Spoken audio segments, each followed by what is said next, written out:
Hi, my name's Kendra, and this is my story. I guess it begins with the fact that I'm a pastor's daughter.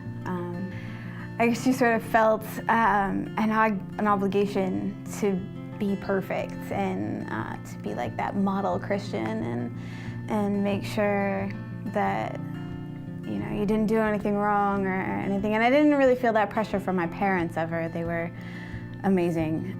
It's funny because I don't think I've actually told my parents the story, but we used to, in high school, I had a friend, and we would smuggle alcohol into class, actually. And so, I was never like an alcoholic. I didn't, get so into it that I lost myself there, but I definitely did not make wise decisions. I had a boyfriend they didn't know about, and when I was at her house, we would just raid her dad's liquor cabinet because he had plenty of alcohol and couldn't tell when any was missing. And so, that was the kind of lifestyle that I sort of stumbled into, skipping class, stuff like that.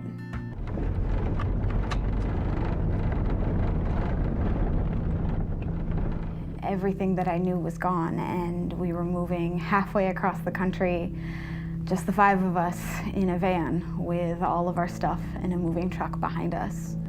It was a really long week. And then we got there, and the process started over. I had to find new people and figure out who these new people wanted me to be, and I found a boyfriend.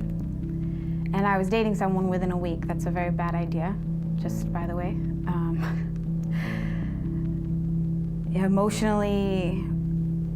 Emotionally wrecked and in a place I didn't know with people that I didn't know, and so I got myself a boyfriend. And I started dating him, and I pulled away from my family, which was very odd, because even through all of the being someone else and hiding my life at school from them, I still managed to stay close to them, and I still needed them. And so the fact that I started pulling away and that rift started being created was just sort of like the last straw. It was the last pillar of sanity that I had to stand on, really, I guess. It was the one thing that always kept me grounded and kept me coming back to God, was my family. So through all of the things that I did and the times I screwed up, I always had my family, and I always had that to stand on and to fall back on. And when I started pushing them away was when I really started to make even worse decisions. And shortly before I graduated high school, I found out that I was pregnant. So when I plucked up the courage to go tell my parents, I don't think I've ever done anything that hard in my life. Because I knew that the worst of all would be that they would be disappointed. And I could see it in their faces. And I let them down, and I let my family down, and my siblings, my little brother and my little sister. I was supposed to be the role model. And then we told the whole congregation, and by we, I mean my father, because I was crying so hard I couldn't speak. I could barely walk to the front of the church, but Daddy walked with me, and he held me in his arms. And he told them for me. And looking back on it now, realized what an amazing picture of Christ's love that is. And what he did on the cross is one of my favorite stories to tell. It's that day should have been traumatizing, and it probably was for a while. It should have been one of those days that you look back on and you go, that was a tough day.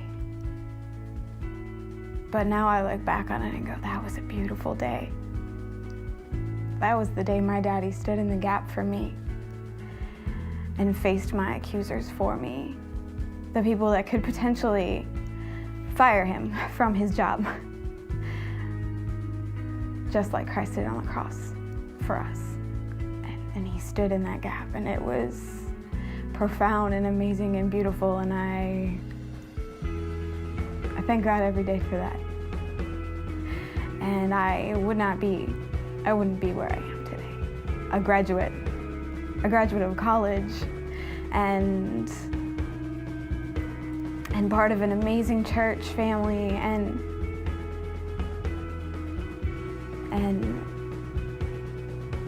just so aware of how much God loves me and how much he forgives.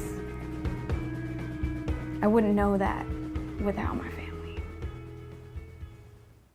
It took me a long time to recover from all of the different people that I let influence my life and all of the places that I found myself.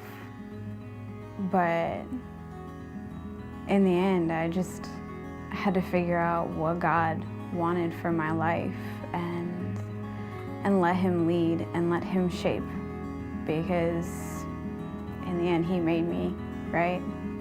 So he knows best what I'm supposed to be and what you're supposed to be. So why not let him tell you, instead of fumbling around in the dark, banging your shins, trying to figure out who you are in this mess of a world around all the other people who don't know who they are. Just let God tell you. Because that's going to be the best picture of you anyway.